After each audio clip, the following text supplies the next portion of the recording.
जय परमेश्वर देवता लोगों, जय परमेश्वर।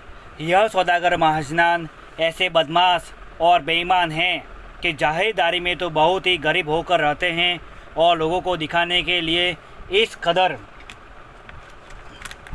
भक्ति में चलते हैं कि बनियों के बराबर कोई भगत नहीं है। सो यह बनिए बेईमान लोगों को दिखाने के वास्ते भक्ति करते हैं कि हमारा जाल किसी पर जाहिर नहीं होगा। अगर से किसी को भी मालूम भी हुआ तो हमारे पुण्य को देख के लोग हमारे जाल पर यकीन नहीं लावेंगे। इससे तमाम जहान के बनियों को देख लो कि बनिए लोग जाहिरदारी में किस कदर पुण्य वगैरह करते हैं और छाने में कपट और दगा कर रहे हैं कि जैसे रावण करता था उसी तरह से यह बनिए भी कर रहे हैं। जय परमेश्वर। सात अनुपदास महाराज लिखी किताब जगदितकारणी 274 पेज पढ़े संसार के लोगों।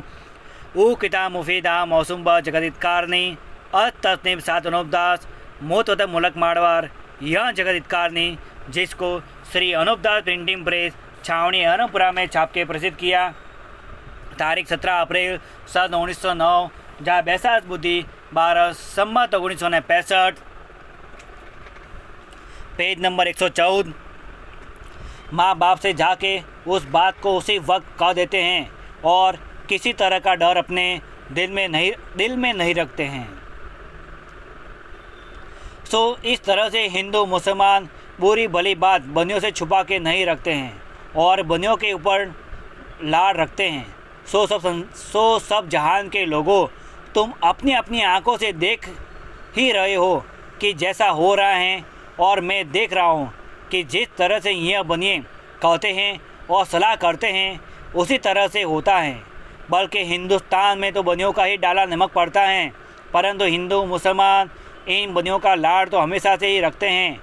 और बनिए बेईमानों का माजना देखो कि जब से इन्होंने राक्षसी पाप चलाया है, जब से संसार का बुरा कर रहे हैं, सो ऐसे तो हिंदू मुसलमान इन बनियों के लाड़ रखते हैं, परंतु यह बनिए ऐसे बदमाश और हरामकार हैं कि यह अपनी हरकत से बाज नहीं आते हैं। सो इन बनियों के जालों को और बेईमानियों को तमाम जान के राजा बादशाह और हिंदू मुसलमान और अंग्रेज़ वगैरह मुलाजा करो और सोचो कि इन बनियों ने जादू के जोर से अव्वल में तो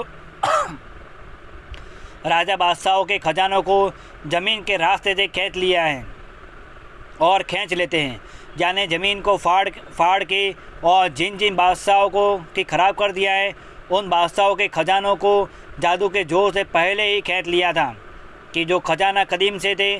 परंतु जब कि यह बने किसी के खजानों को खींचना चाहते हैं तो पहले ज़मीन के फटने का नाम का जादू कराते हैं। जब जादू के जुल्म से ज़मीन माता फट जाती हैं, जब राजा बादशाहों के खजानों को खींच लेते हैं। परंतु जादू सौदागर महादान समुद्र के ऊपर किसी टापू के ऊपर करा रहे हैं कि जहां 84 लाख कुंडिया रात लहू की बनाई हैं। सो दुनिया में उस पाप की सब तारीफ और बिकान करते हैं कि मालिक के घर में 84 लाख कुंडिया रात लहू की नारगी पड़ने की है। सो इन बनियों ने उस गुप्ती पाप का किस्सा चला दिया है। सो सुन के कहते हैं और इन बनिए महाजनान ने स्वर्ग और नरक भी रावण की तरह से बनाया है। सो जब के 84 लाख जीवा जों को 84 लाख कुंडियों के ऊपर दुख देते हैं जब जादू चलता है। और जिस तरह से जाल की दुनिया में तरह तरह के चल रहे हैं, यह बनियों के घर का इंद्रजाली पाप है और इसी इंद्रजाली पाप से तमाम राजा बादशाहों की अकल और संसार के लोगों की अकल फेर रखी है, जिससे यह सौदागर अपने जाल को संसार के लोगों पर जाहिर नहीं होने देते हैं और खजानों को खींच लेते हैं। और राजा बादशाहों को और संसार के लोगों को ऐसा सुझा देते हैं कि धन सरक गया और राजा बादशाह और संसार के लोग ही पेज नंबर 115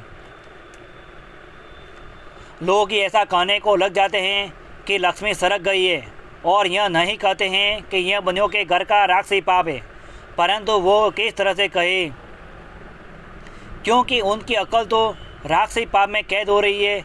इससे वो जाल को नहीं पहचानते हैं और जिस तरह से कि यह बनिए जादू के जोर से खजानों को खींच लेते हैं, उसी तरह से यह बनिए मंदिरों की पुतलियों को भी संसार के भुलाने के लिए ज़मीन को फाड़ फाड़ के उड़ा देते हैं और मंदिरों को भी उड़ा देते हैं और फ़कीरों को भी दिल में और जतियों के दिल में और राजा बादशाहों के दिल में ऐसा सुझा देते हैं कि जोगी जति बड़े करामाती हैं। सो जोगी जति अपने दिल में यह कहने को लग जाते हैं कि हम बड़े करामाती हैं और सिद्ध हो गए हैं, जिससे संसार के लोग भी यह जानते हैं कि जोगी जति बड़े करामाती है। परंतु जोगी जति जिंदा समाज लेते हैं, जिसकी वजह यह है कि सौदागर महाजन जादू के जोर से ज़मीन को फाड़ देते हैं। सो ज़मीन को 100 कोस तक फाड़ के पोली कर देते हैं। जब वो जति जोगी 100 कोस के ऊपर उस रास्ते से होकर बाहर निकलते हैं, सो यह बात काबिल गौर करने के हैं कि जहाँ तक इन बनियों के दिल में आता है उसी कदर ज़मीन फाड़ के जादू के जुल्म से पोली कर देते हैं। सो अगर यह बनिए अपने राक्षसी पाप से ज़मीन को कोस 2 कोस में फाड़ देवे, जब तो जति जोगी कोस 2 कोस के ऊपर जाके बाहर निकलते हैं। अगर जे 3-4 कोस ज़मीन को फाड़ देवे तो 3-4 कोस के ऊपर जाके बाहर निकलते हैं, और जो ज़्यादा दूर तक फाड़े तो ज़्यादा दूर पे जाके निकलते हैं, और जो कम ज़मीन को फाड़े तो कम दूर पे जाके बाहर निकलते हैं। और यह बनिए ऐसा भी करते हैं कि जो पहले ज़माने में भगत लोग महादेव और देवी देवता वगैरह हुए हैं, उनकी समाजों के ऊपर मंदिर वगैरह बना दिए हैं और उनकी समाजों के ऊपर लोग बकरा वगैरह चढ़ाते हैं कि जिनके गुण तमाम जान के लोग गाते हैं और उनकी पूजा करते हैं।